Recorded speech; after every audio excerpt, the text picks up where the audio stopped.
Hi, I'm Francesca Albrezzi, and this is another video in the OARC series on NotebookLM for research. In this session, I will show you how to move from raw numbers to visual insights. We will explore how to prompt NotebookLM to describe trends in datasets and suggest effective ways to visualize your findings for presentations or publications.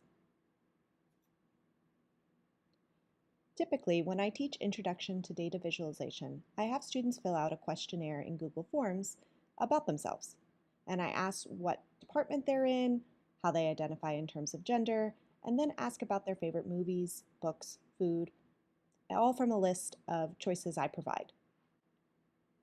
Using Google Sheets, we create a pivot table to look at the results, and you can see here the resulting stacked bar charts in both Google Sheets and another data visualization tool on the web.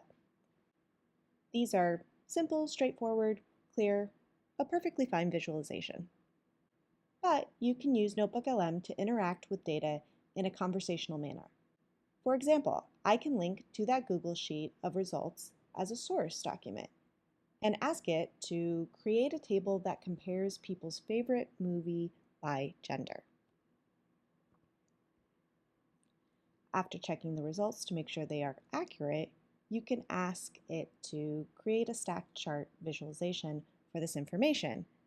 And when you do, the resulting information visualization is very rich, and you can adjust the settings and design. Keep in mind, you may be limited to how many of these you can generate a day, depending on the type of account you're using, but please still check them for accuracy always. But you can see here they're identified by gender. It notes the inclusive identity reporting that in the way that the questionnaire was structured. It talks about the strong female representation of the makeup of the data itself, how many total respondents, and it even went out and found the movies that were referenced that made it into the top 3.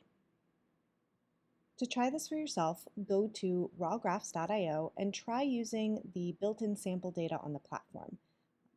So if you go into Raw Graphs, you're going to use it now.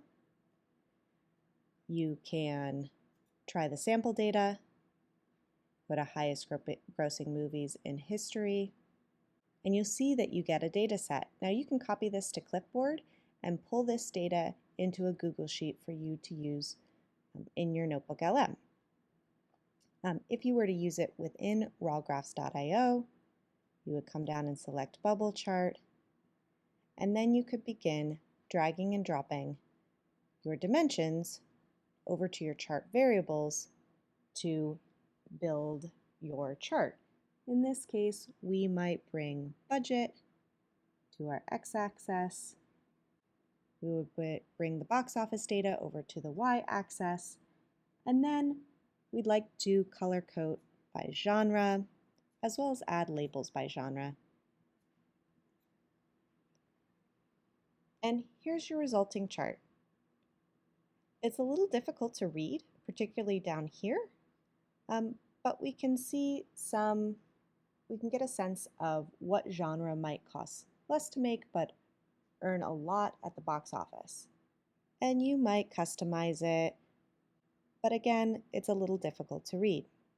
So what's the benefit of working with this data set in NotebookLM as opposed to rawgraphs.io? Well, when I copy and paste that data into a spreadsheet and bring it in, I automatically get a summary of the data, and I actually have some suggestions on what kinds of questions I can begin to ask of my data.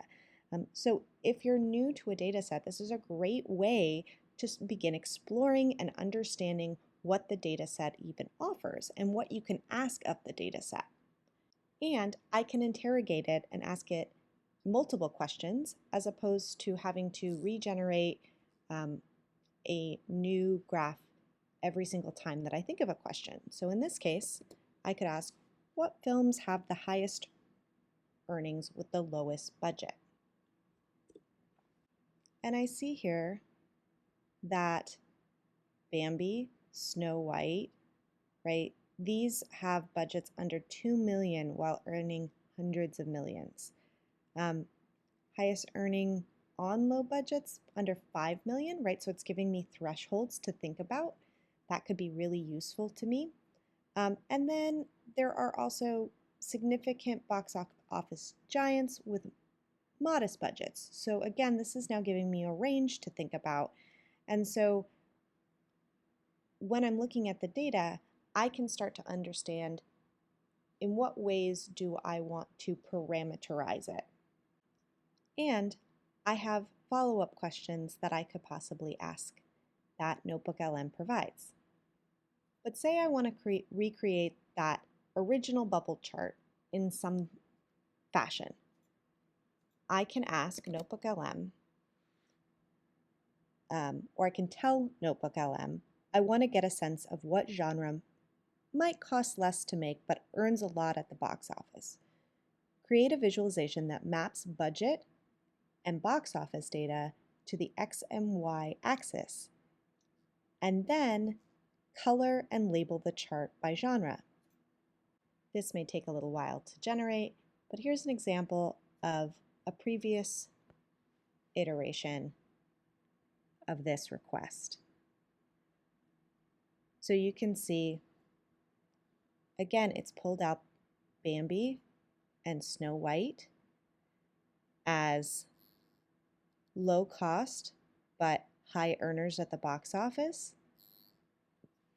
It's developed a threshold for me in terms of budget. So those below 200 million, just to be able to see these results a little bit better. And then it's really identified the modern blockbuster scale, the big action adventure drama movies, and it's given me additional information that it's pulled up so I can see that alongside some of these outlier or important data points. So comparing this to the bubble chart that we had in rawgraphs.io, this is more visually interesting, right? It gives us more information, and you can see that in all the info visualizations that are created in NotebookLM, it is noted down here at the bottom so that people know that this was generated with the help of AI. Thank you for watching this OARC workshop video. We value your input, so please take a moment to share your feedback on our workshops by scanning the QR code on the screen or follow the short link provided right here. We hope this session was helpful and look forward to seeing you in our next tutorial.